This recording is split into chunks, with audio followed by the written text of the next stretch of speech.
Ready to move in premium triplex villas at Kollur APR Projects. తీర్పు తీర్చాల్సిన ఓ judge కుటుంబ కలహాల వల్ల మృతి చెందారు. ఈ ఘటన హైదరాబాద్లోని అంబర్పేట పోలీస్ స్టేషన్ పరిధిలో చోటు చేసుకుంది. అసలేం జరిగిందో ఇప్పుడు తెలుసుకుందాం.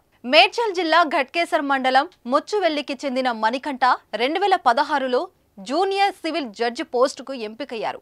ప్రస్తుతం నాంపల్లి కోర్టులో special judicial first class excise magistrate గా ఉన్నారు. మణికంఠ కుటుంబం బాగ్ అంబర్పేట పోచమ్మ బస్తీలోని ఓ అపార్ట్మెంట్లో నివాసం ఉంటుంది. ఆయనకు మహబూబ్నగర్ జిల్లా బూత్పూర్ మండలానికి చెందిన లలితతో గతంలో వివాహం జరిగింది. గత కొంతకాలం నుంచి భార్యాభర్తల మధ్య మనస్పర్ధలు నెలకొన్నాయి. కొద్ది రోజుల క్రితం లలిత తన కొడుకుతో పుట్టింటికి వెళ్ళింది. ఇటీవల మణికంఠ తల్లికి ఆరోగ్యం బాగలేకపోవడంతో ఆసుపత్రిలో చేర్పించారు. మణికంఠ తండ్రి ఆసుపత్రిలోనే ఉంటూ భార్యను చూసుకుంటున్నారు. ఒకవైపు తల్లి ఆరోగ్యం బాగలేక ఆసుపత్రిలో ఉండగా మరోవైపు భార్య కొడుకుతో పుట్టింటికి వెళ్లడంతో మణికంఠ ఆవేదనకు గురయ్యారు.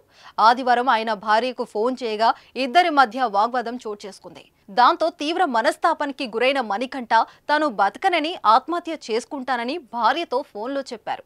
అన్నట్లుగానే క్షణికావేశానికి లోనైన మణికంఠ బెడ్రూమ్లోకి వెళ్లి డోర్ వేసుకుని భార్య చున్నితో ఫ్యాన్ కూరేసుకున్నారు.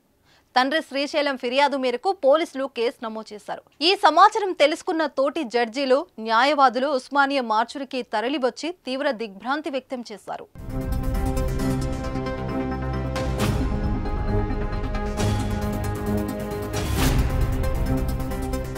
సుమన్ టీవీలో మీ పర్సనల్ అండ్ బిజినెస్ ప్రమోషన్స్ కోసం కింది నెంబర్కి కాంటాక్ట్ చేయండి.